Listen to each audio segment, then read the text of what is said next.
اللہ تعالیٰ جل جلالہ کے لیے درود و سلام نبی اکرم نور مجسم شفیع معظم احمد مجتبیٰ جناب حضرت محمد مصطفیٰ اعلیٰ تحیت و ثنا کی ذات والا صفات کے لیے حمد و صلات کے بعد، عزیز دوستو، بزرگوں اور بھائیوں، انسان کبھی کبھی اس طرح کرتا ہے کہ وہ اپنے لب و لہجے سے، گفتگو سے، میل ملاپ سے لوگوں کو مطمئن تو کر لیتا ہے، لیکن اس کی قلبی واردات کیا ہے، اس کے اندر تقویٰ کتنا ہے، نیکی کتنی ہے، پرہیزگاری کتنی ہے، اس سے وہ آگاہ ہوتا ہے۔ وہ بہت ساری چیزوں کو لوگوں سے چھپا تو لیتا ہے، لیکن اپنے آپ سے نہیں چھپا پاتا، اپنے رب کریم سے نہیں چھپا پاتا۔ پھر یہ ہوتا ہے کہ وہ جھوٹی تسلیوں سے اور اپنے نفس کی جھوٹی دلیلوں سے اپنے آپ کو راضی کرتے کرتے اس مقام پہ پہنچ جاتا ہے کہ وہ ٹوٹ کے بکھرنے کے قریب آ جاتا ہے۔ اسلام ایمان کی، عقیدے کی، روحانیت کی بات کرتا ہے، اور یہ ساری چیزیں انسان کے دل کے ساتھ تعلق رکھتی ہیں۔ دنیا میں بہت سارے لوگ ایسے ہیں جو کسی وجہ سے اپنا دین ظاہر نہیں کر سکے، بتا نہیں سکے، لیکن ان کے اندر ایمان تھا، تو رب کریم قیامت کے دن انہیں ایمانداروں کے ساتھ ہی کھڑا کرے گا، حالانکہ وہ بتا نہیں سکے، سکھا نہیں سکے۔ اللہ تعالیٰ انہیں ایمانداروں کے ساتھ ہی کھڑا فرمائے گا۔ تو یاد رکھنے کی بات یہ ہے، سمجھنے کی بات یہ ہے کہ اپنی قلبی واردات پر، اپنے دل پر، اپنے باطن کی کیفیات پر نظر رکھی جائے، اور جتنی کمزوریاں اور کوتاہیاں ہیں ان سے اپنے آپ کو بچایا جائے، اور بہت ساری ایسی چیزیں جو نقصان کا باعث ہیں، ہم کہہ کے اپنے آپ کو مطمئن تو کر رہے ہیں لیکن ہمارے دل کو، روح کو نقصان دے رہی ہیں، ان سے بچا جائے۔ قرآن حکیم فرقان حمید نے ارشاد فرمایا، سورہ ملک کے اندر فرمایا، وَأَسِرُّ قَوْلَكُمْ، تم کوئی بات چھپا کے کرو، اَوْ اجْهَرُوا بِهِ، یا اعلانیہ کرو۔ اگر سمجھنے کے لیے انسان کو کوئی چیز درکار ہو نا، تو میرا خیال ہے کہ یہ آیہ کریمہ کافی ہو جائے اس کے لیے۔ فرمایا وَأَسِرُّ قَوْلَكُمْ، تم کوئی بات بڑی چھپا کے کرو، اَوْ اجْهَرُوا بِهِ، یا اعلانیہ کرو، یہ سمجھ لو، اس پر غور کر لو کہ اِنَّهُ عَلِيمٌ بِذَاتِ الصُّدُورِ، رب تو دلوں کے حال جاننے والا ہے۔ تم اعلانیہ کرو یا چھپا کے کرو، وہ تو جانتا ہے، علیم بذات الصدور، وہ تو دلوں کے حال جاننے والا ہے۔ تم بے شک اونچا کرو، بے شک آہستہ بولو۔ آیت نازل کب ہوئی؟ شان نزول بھی بڑا انوکھا ہے۔ مشرکین مکہ رسول کریم صلی اللہ علیہ وسلم کے بارے میں معاذ اللہ باتیں کرتے تھے، تو حضور اللہ کے دیے ہوئے علم سے انہیں جان لیا کرتے تھے۔ ایک دن وہ باتیں کر رہے تھے، تو باتیں کرتے کرتے نا مشرکین مکہ نے عجیب بات کر دی، نادان تھے نا، جانتے نہیں تھے، عجیب بات کر دی، کہنے لگے آہستہ بولو، کہیں محمد صلی اللہ علیہ وسلم کا رب سن نہ لے، آہستہ بولو، اونچی بات نہ کرو، کہیں مصطفیٰ کریم علیہ السلام کا خدا سن نہ لے۔ تو اللہ نے آیت نازل کر دی، فرمایا نادانو وَأَسِرُّ قَوْلَكُمْ اَوْ اجْهَرُوا بِهِ، آہستہ بولو یا اونچا بولو۔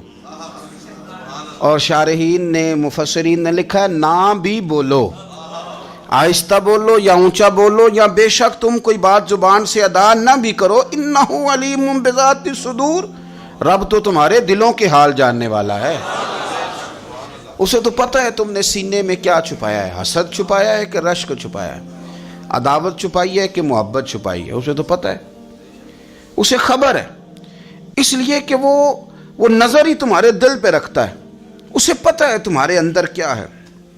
ہم لوگوں نے نا اپنی سارے معاملات دنیا داروں سے، لوگوں سے، یاروں سے، دوستوں سے وابستہ کر لیے۔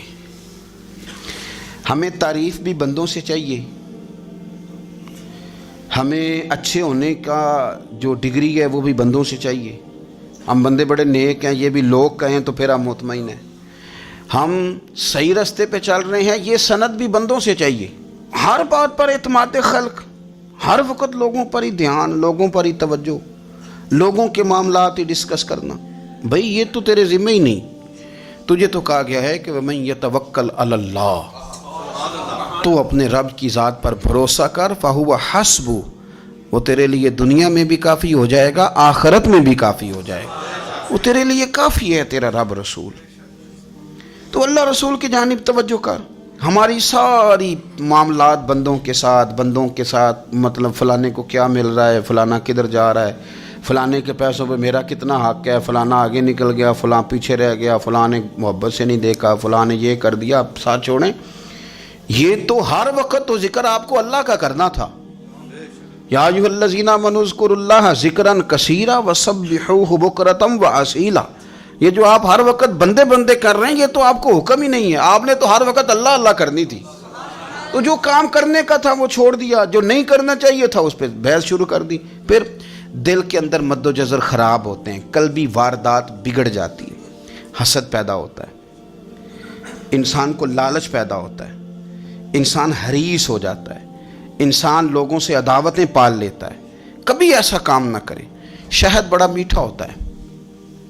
عرب کے اندر ایک درخت پایا جاتا تھا، ایلوا اس کو کہتے تھے. اس طرح ہمارے ہاں نیم نہیں ہوتی، کڑوا ترین اس کا ذائقہ ہوتا ہے. اور آپ کچھ دیر اس کو پانی میں ڈال دیں تو پانی بھی سارا کڑوا ہو جاتا ہے، چونکہ اس کے خمیر میں رب کریم نے کرواہٹ رکھی ہے اور حکمت ہے. اس کرواہٹ کا بھی اپنی جگہ فائدہ ہے. لیکن حضور سید عالم صلی اللہ علیہ وسلم نے ایک مثال بیان فرمائی اور وہ بڑی سمجھنے کی ہے. حضور مثالیں دیتے تھے تو کمال ہو جاتی تھی. بڑے سے بڑا ان پڑھ بندہ بھی اس کی روح تک بات اتر جاتی تھی.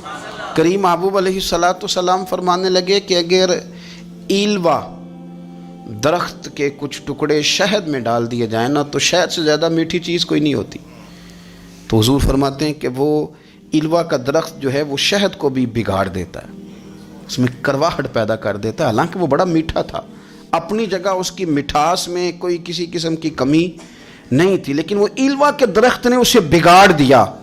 اللہ کے محبوب فرماتے ہیں جس طرح ایلوا کا درخت شہد کو تباہ کر دیتا ہے نا، اس طرح حسد آدمی کے ایمان کو تباہ کر دیتا ہے. ایمان بڑی میٹھی چیز ہے، بڑی حسین چیز ہے، لیکن جب حسد آ گیا نا، حسد ہے کیا؟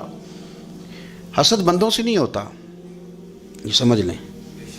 حسد کا مطلب، حسد کی لغوی تعریف یہ ہے کہ یہ سمجھ لینا کہ یا اللہ اسے نہیں دینا چاہیے تھا، مجھے دینا چاہیے تھا. یہ تعریف ہے. تو حسد ہوتا کس سے؟ حسد دراصل بندے پہ نہیں کیا جاتا. حسد کا معنی یہ ہے کہ آپ اللہ کی تقسیم پر اعتراض کر رہے ہیں. آپ کا کہنا یہ ہے کہ یا اللہ یہ تقسیم ٹھیک نہیں ہوئی، معاذ اللہ یہ ادھر چلا گیا، یہ تو ادھر آنے والی چیز تھی. تو یہ آپ نے ڈائریکٹ جو مقابلہ شروع کیا، معاذ اللہ یہ تو آپ نے اللہ کی تقسیم کے ساتھ شروع کر دی. تو پھر دل میں بگاڑ آتا ہے، پھر انسان ٹوٹ پھوٹ کا شکار ہوتا ہے، پھر وہ کمزور پڑ جاتا ہے، پھر وہ ایسی باتیں کرتا ہے جو اس کے منصب کے مطابق نہیں ہوتی، کچی بات کرتا ہے، کمزور بات. اللہ بہتر جانتے ہیں کون سی چیز اس نے کہاں رکھنی ہے. رب کی حکمت پر اور اس کی دی ہوئی توفیق پر راضی رہنا ایمان کا تقاضا ہے. لیکن ہمیں تو چاہیے تقسیم اپنی مرضی کی. ادھر کیوں چلا گیا، ادھر آنا چاہیے تھا. بھئی آپ کو یہ کس نے حق دیا ہے؟ مالک نے جو چاہا، جب چاہا، جہاں چاہا اپنے فضل سے عطا فرمایا. حسد، اور پھر اس کے اگر کوئی حسد نہیں کرتا تو لالچ شروع کر دیتا ہے. وہ کہتا ہے کہ یہ جو اس کا مال ہے اس میں میرا بھی حق تھا، یہ تو مجھے ملنا چاہیے تھا. آپ یقین کریں کہ بندے بندوں سے کم پیار کرتے ہیں، جیبوں سے زیادہ پیار کرتے ہیں. اس بندے کو تو کوئی نقصان نہیں جس کے ساتھ آپ نے تعلق رکھا ہوا ہے جیب کا، لیکن آپ بڑے کمزور ہو گئے. آپ جب لالچ کر لیا، نفسانیت میں آ گئے تو آپ کمزور پڑ گئے. آپ نے مطلب کیا، آپ کا کیا خیال تھا کہ رب کی بارگاہ سے کوئی کم ملنے والا تھا جو بندوں پہ اتنی توجہ کر لی؟ حضرت بہلول دانا رحمۃ اللہ علیہ نے کیا خوبصورت انداز ہے. رب کریم کے بندوں کی باتیں اللہ کے لشکروں میں سے لشکر. کیا سوچ تھی، کیا نظریہ تھا، کیوں یہ لوگ اتنے مضبوط تھے؟ فکری طور پر مضبوط تھے، فکری طور پر. ہارون رشید حج کر کے واپس آ رہا ہے. حضرت بہلول دانا راستے میں بیٹھے ہیں، ملاقات ہو گئی، کہنے لگا حضور کوئی حکم ہو تو بتائیے گا۔ فرمانے لگے کوئی نہیں، تو جا اپنا کام کر۔ بادشاہ ہے یا کسی کو کارڈ مل جائے تو وہ لوگوں کو دکھاتا پھرتا ہے، وزیر صاحب نے خود دیا ہے۔ بادشاہ وقت خود کہہ رہا حضرت کوئی حکم ہو تو؟ فرمایا نہیں، اللہ خیر کرے گا۔ تو کہنے لگا حضور میں نے سنا ہے آپ مقروض ہیں تو بتا ہی دیتے۔ تو آپ مسکرا کے فرمانے لگے تیرا کیا خیال ہے بھلا؟ کہنے لگے حضور کس بابت؟ فرمانے لگے تیرا کیا خیال ہے کہ اللہ ہارون رشید کو دے گا اور بہلول دانا کو بھول جائے گا؟ تیرا کیا خیال ہے؟ رب کریم ہارون رشید کو تو دیتا جائے گا اور بہلول دانا کو بھول جائے گا؟ بادشاہ کہتا ہے کہ میں چکرا ہی گیا کہ بھلا اس سوال کا کیا جواب ہے؟ تو میں نے کہا حضور رب تو بھولنے سے پاک ہے، وہ تو کسی کو نہیں بھولتا، اسے نہ اونگ آتی ہے نہ نیند آتی ہے۔ تو فرمانے لگے جا پھر اپنا کام کر، جب مناسب سمجھے گا تو بہلول کو بھی قرضے سے نجات عطا کاری دے گا۔ تو جا اپنی ڈیوٹی کر، وہ جب چاہے گا نا تو میرے قرضے دور۔ تو کیا سمجھتا ہے کہ تجھے یاد رکھے گا مجھے بھول جائے گا؟ یہ کیسے ہو سکتا ہے؟ او یار ادھر دیکھ میری بات سن۔ او بھائی وہ تیرا میرا رب ہے، یہ ہو سکتا ہے کہ امیروں کو دے دے اور تیرے جیسے میرے جیسے غریبوں کو وہ بھول جائے؟ یہ ہو سکتا ہے؟ تو کیوں لوگوں کی جیبوں پہ توجہ، لوگوں کی جیبوں پہ نظریں، فلانے کے پاس آ گیا تو میں رہ گیا، مطلب کس لیے؟ ہمارا رب کسی کو بھولتا نہیں ہے، کسی شخص کو وہ میرا مالک اپنے فضل سے نظر انداز نہیں کرتا، وہ سب کو نوازتا ہے، لیکن اس کی حکمت کے تقاضوں کا انتظار کرنا مسلمان کی شان ہے۔ کبھی کسی حسد میں کبھی کرنا ہو تو رشک کریں، مزہ آئے گا۔ اور یہ رشک کرنے کا نا، رشک کا معنی کیا ہے؟ حسد کا معنی یا اللہ اسے نہیں دینا چاہیے تھا مجھے دینا چاہیے تھا، اور رشک کا معنی یا اللہ تو نے دیا ہے کیا بات ہے، اسے دیا تو کیا بات، اگر تو نے دیا تو مالک جچا بھی ہے، اگر تو نے دیا ہے تو نظر بھی آیا ہے، اگر تو نے دیا ہے تو پھر کیا بات ہے، کمال ہو گئی، وہ نظر آ رہا ہے۔ اور یا اللہ اسے دیا ہے تو میں بھی تیرا بندہ ہوں، اسے بھی اور دے اور مجھے بھی عطا فرما۔ یہ رشک ہے۔ رشک کا نا حضور نے حکم دیا ہے، نبی پاک نے رشک کا۔ ہمارا یہ مسئلہ ہے کہ ہم نا جو کرنے والا کام ہے وہ نہیں کرتے، رشک کریں۔ بخاری مسلم میں حدیث ہے، نبی پاک صلی اللہ علیہ وسلم نے فرمایا دو بندوں پر رشک کرو۔ کہو کیا بات؟ رشک کرو دو بندوں۔ یا رسول اللہ کون کون سے؟ فرمایا ایک وہ مالدار جسے اللہ دولت دے اور وہ صبح بھی رب کے رستے میں خیرات کرے اور شام بھی رب کے رستے میں خیرات کرے، یہ قابل رشک ہے۔ کہو تیری کیا بات ہے بھائی، کیا تجھے اللہ نے نوازا ہے، اور اس پر رشک کرو کو یا اللہ اسے اور دے تاکہ یہ تیرے بندوں پہ اور اثار کرے اور تیرے بندوں پہ سخاوت کرے، اور اللہ اس کے فعل تصدق ہمیں بھی عطا فرما۔ اور حضور فرماتے ہیں ایک مالدار پر جو صبح و شام سخاوت کرے، اور ایک اس عالم پر جسے اللہ قرآن کا علم دے، وہ صبح بھی لوگوں کو قرآن مجید کے ترجمے، تفسیریں، قرآن کے درس سکھائے، اور شام بھی لوگوں کو قرآن مجید کے درس عطا فرمائے۔ اس پر رشک کرو، کہو کیا بات ہے یار تیری، تجھے اللہ نے کتنا نوازا۔ قابل رشک لوگوں پر رشک کرو، ان کی تعریف کرو، ان کے لیے اچھے کلمات ادا کرو۔ معاشرے میں حسد پرموٹ ہوا ہے، اگر کبھی رشک پرموٹ ہوتا نا تو عزتیں بڑھ جاتی، محبتیں بڑھ جاتی، خلوص میں اضافہ ہوتا، لوگ ایک دوسرے کے قریب آتے۔ ہم نے کسی فضیلت والے کی فضیلت کو تسلیم کرنے سے انکار کر دیا، ہم نے کسی بڑائی والے کی بڑائی کو تسلیم کرنے سے انکار کر دیا، ہم نے حسد کیا، ہم نے لالچ کیا، ہم حریص ہوئے۔ اس کا نقصان یہ ہوا کہ لوگ ایک دوسرے کے پاس رہتے ہوئے پاس نہیں رہتے، ایک دوسرے کے ساتھ وقت گزار رہے ہوتے ہیں لیکن ان کے بارے میں رویے ان کے سخت ہوتے ہیں، لب و لہجہ تلخ ہوتا ہے، جب وہ کسی کے بارے میں بے لاگ تبصرہ پوچھا جائے تو غلط باتیں کریں۔ رشک کریں، دیکھیں نا حضرت ابو بکر صدیق رضی اللہ، حضرت عمر فاروق رضی اللہ، ساری زندگی دوڑ لگی رہی۔ حضرت عمر کہتے میں نے ساری زندگی دوڑ لگائی ہے کہ ابو بکر سے آگے گزر جائیں، لیکن یہ دوڑ حسد والی نہیں، یہ رشک والی۔ فرماتے میرا دل کرتا تھا کہ میں نیکیوں میں ابو بکر سے آگے گزر جاؤں، حضور کے عشق میں ابو بکر سے آگے گزر جاؤں، نبی پاک علیہ السلام کی اولاد کی محبت میں ابو بکر سے آگے گزر جاؤں، میں نا خیر کے کاموں میں آگے گزروں۔ کہتے میرا ساری زندگی رشک کا رشتہ رہا، یہ رشتہ شاندار ہے، اس پر عمل کریں، اس پر توجہ کریں۔ بجائے اس کے کہ یہ کہنا کہ استاد جی کا فلانے سے زیادہ پیار ہے، پیار کی وجوہات تلاش کر. مرشد فلانے پہ نظر رکھتے ہیں تو میرے بھائی وہ نوٹوں کی وجہ سے نظر نہیں رکھتے، تو وجہ تو تلاش کرنا، وجہ کیا ہے. تو اپنے آپ کو اس طرح کا بنا، تو اس طرح کی کیفیات پیدا کر اپنے اندر. ہم کیا کرتے ہیں کہ رشک کرنے کی بجائے حسد کرتے ہیں. حسد نہیں کریں، اپنے آپ کو سنواریں، وہ رشک کی وجہ سے آپ سنوار سکتے ہیں. نبی پاک علیہ السلام کی پیاری زوجہ ام المومنین سیدہ عائشہ صدیقہ،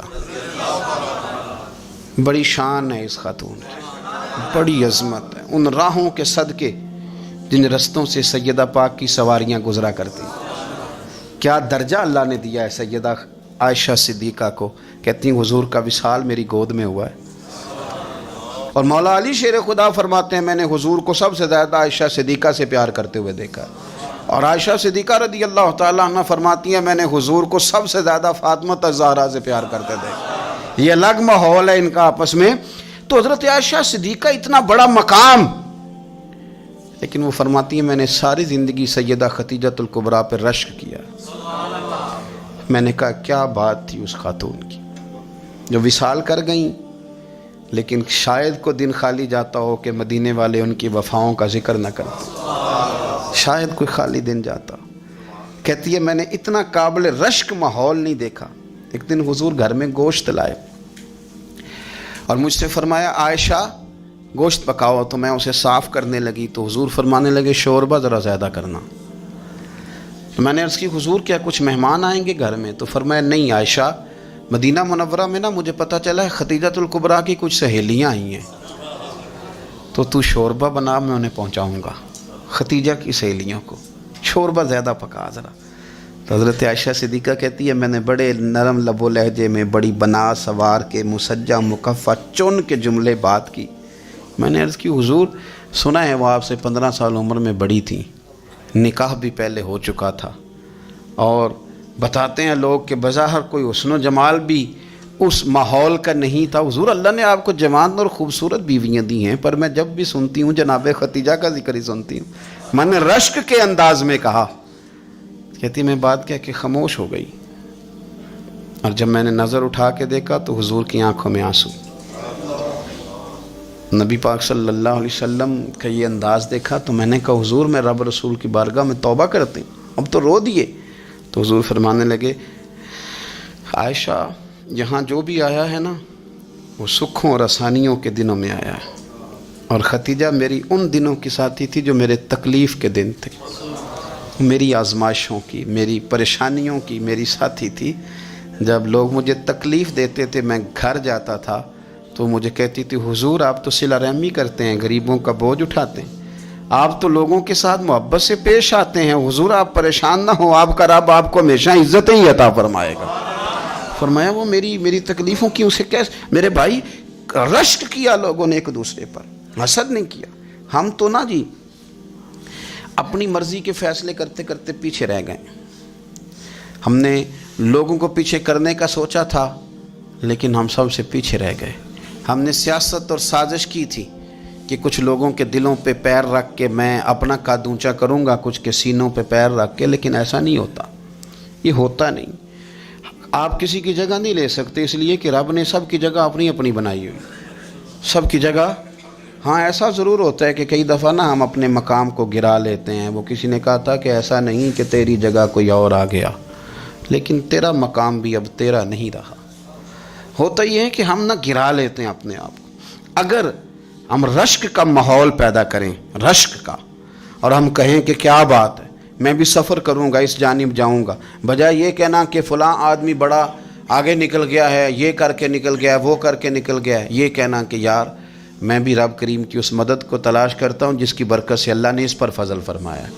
امام غزالی فرماتے ہیں 3 لوگوں میں حسد زیادہ ہوتا ہے، بغض زیادہ پیدا کر لیتے ہیں. اب چونکہ مضمون ہے تو ساری بات کھل کے ہی کرنی پڑے گی نا. فرماتے ہیں 3 لوگوں میں حسد، بڑے عہدے والوں میں حسد زیادہ ہوتا ہے.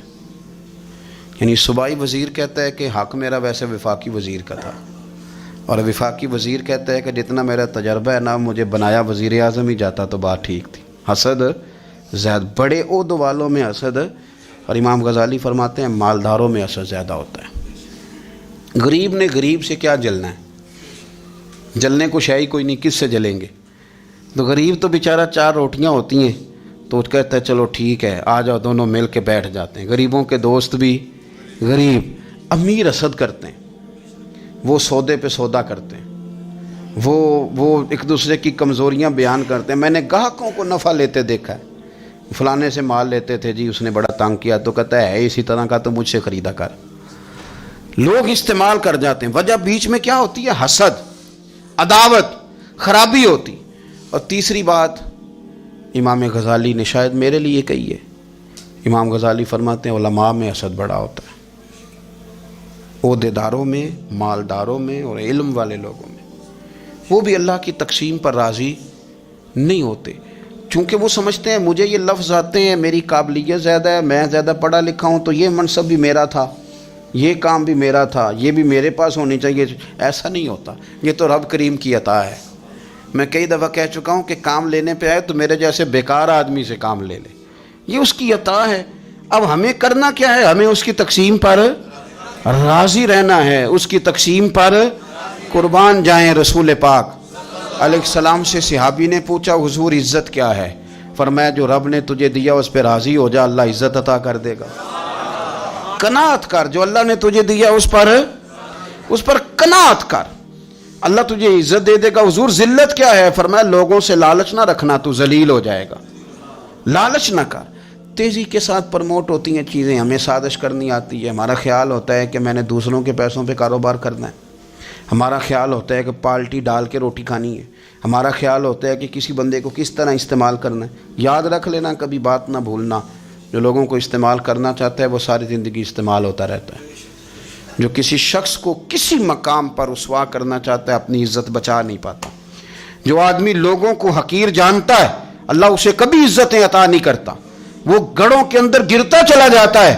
یاد رکھیں جو عزتیں دینی شروع کر دے رب اسے باعزت بنا دیتا ہے، جو پیار کرنا شروع کر دے معاشرے میں لوگ اس سے پیار کرنے لگ جاتے۔ جو کسی دیکھیں اگر ہم وہاں سے مانگے جہاں سے سب کو ملتا ہے تو پھر بندوں پر اتنی نظر رکھنے کی ضرورت باقی رہتی نہیں ہے۔ ادھر دیکھیں رشک کریں گے تو لالچ سے بھی بچیں گے، حسد سے بھی بچیں گے۔ بخاری مسلم میں حدیث ہے، حضرت ابو ہریرہ رضی اللہ تعالیٰ عنہ کہتے ہیں ہم حضور کی بارگاہ میں حاضر تھے تو کچھ غریب لوگ حاضر ہوئے، غربا۔ انہوں نے عرض کی یا رسول اللہ صلی اللہ علیہ وسلم ایک گزارش کرنے آئے۔ حضور نے فرمایا کہو۔ یا رسول اللہ امیر تو ہم سے آگے نکل گئے۔ حضور نے فرمایا کس بات میں؟ عرض کی حضور نمازوں میں نہیں ہم گزرنے دیتے، اتنے نفل وہ پڑھتے ہیں اتنے ہم بھی پڑھ لیں گے۔ صحیح بتانا صحیح، آج کل یہ نمازوں کا مقابلہ بھی ہے کہ نفل میں نے زیادہ پڑھنے، عبادت میں نے۔ ہمارے اصحاب رحمۃ اللہ علیہ فرمایا کرتے تھے آستانوں پہ گدی نشینوں کا تو رولا ہوتا ہے، اللہ اللہ کرنے کا رولا نہیں ہوتا۔ یہ تو شور ہوتا ہے کہ سجادہ میں ہوں سجادہ، اور سب نے کوئی نہ کوئی کہانی سنائی ہوتی، کہتے نہیں ابا جی مجھے کہہ گئے تھے کان میں، دوسرا کہتا نہیں مجھے لکھ کے دے گئے تھے، تیسرا کہتا تمہیں تو پتہ ہی نہیں، تم تھے ہی نہیں، عمرے پہ تو میرے ساتھ گئے تھے، جو میرے ساتھ ان کا معاہدہ ہوا وہ خانہ کعبہ میں ہوا ہے، لہذا میرا پہلا نمبر ہے۔ سب کے پاس کوئی نہ کوئی معاملہ ہوتا ہے، یہ سارے کام کوئی ضروری نہیں۔ ضروری کیا ہے کہ وہ جو کہتے تھے کرو، جس نے سب سے زیادہ کر کے دکھایا ہے وہ زیادہ جانشین ہے، وہ زیادہ جانشین ہے جس نے زیادہ کر کے دکھایا۔ معاملہ تو یہ ہے کہ اس رستے پہ کس کس نے چلنا ہے۔ لوگ تو سجادہ نشینی سے بھاگا کرتے تھے، بھاگتے تھے۔ حضرت ابو بکر صدیق رضی اللہ تعالیٰ عنہ کا وصال ظاہری ہوا تو حضرت عمر خلیفہ بنے، تیسرا دن تک خلیفہ بنے ہوئے، 2-3 چھوٹی چھوٹی بچیاں آ گئیں، چاچا جان آپ خلیفہ بنے؟ فرمایا ہاں۔ چلو پھر عصر کے بعد ابو بکر ہمارے گھر جاتے تھے۔ فرمایا پتر تمہارے گھر کیا ہے؟ کہنے لگی ہم یتیم ہیں، ہمارا بھائی کوئی نہیں۔ ابو بکر روز عصر کے بعد آتے تھے، ہماری بکریوں کا دودھ دھو کے ہمیں دے جاتے تھے، کچھ بیچ کے گزارا کر لیتی تھیں، کچھ پی لیتی تھیں۔ چچا 3 دن ہو گئے، میری اماں بھی روتی ہے، بہنیں بھی روتی ہیں، آپ چلیں گے؟ تو جناب سیدنا عمر فاروق کہتے ہیں میں نے دستار سر پہ رکھی اور پٹکا میں نے اپنے کندھے پہ رکھا، بیٹیاں آگے آگے میں پیچھے پیچھے، روتے جا رہے ہیں۔ ایک صحابی نے پوچھا عمر کیوں رو رہے ہو؟ کہنے لگے یار یہ ابو بکر کتنا مشکل رستہ دے کے گیا، کتنا مشکل رستہ ہے اس کے طریقے پہ چلنا۔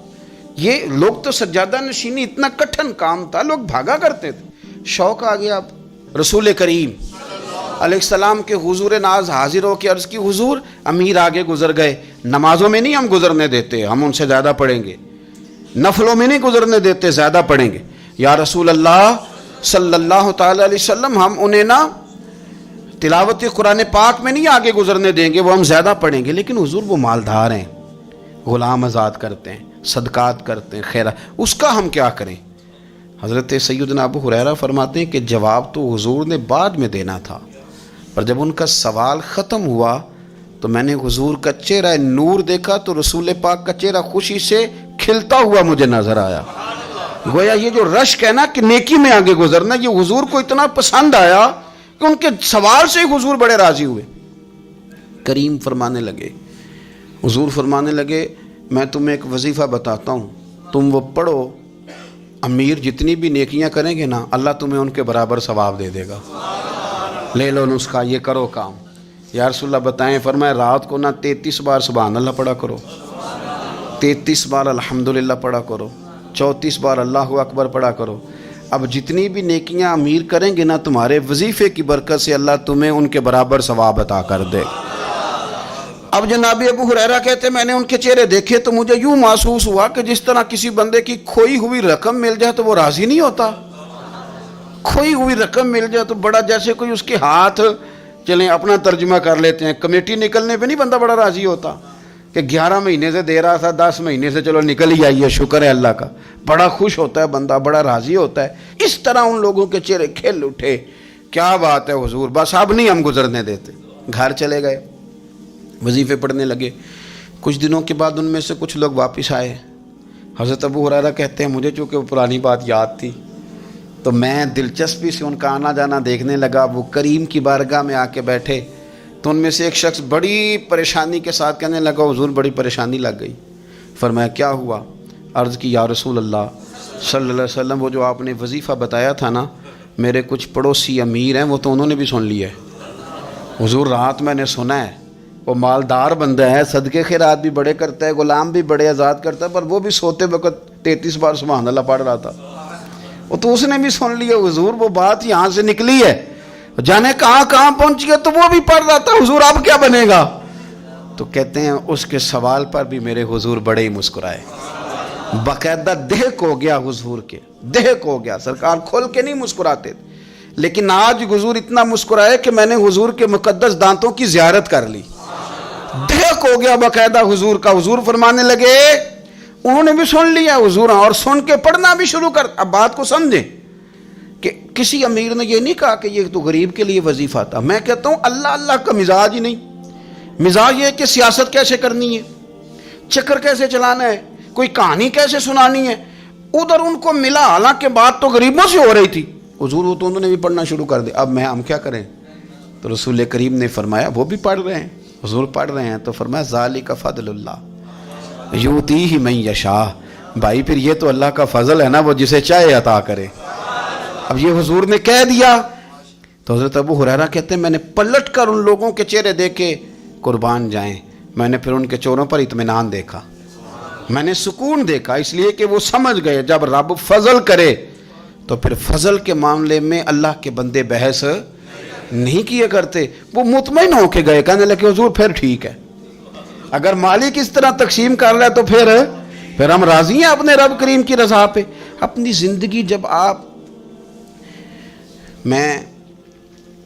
بڑی محبت سے قرب و جوار سے تشریف لاتے ہیں، میں قرآن و سنت کے بہت سارے عنوانات دیکھ کے آپ کی خدمت میں ایک بات عرض کروں، اپنی ساری توجہ اپنے رب رسول کی جانب مائل کریں۔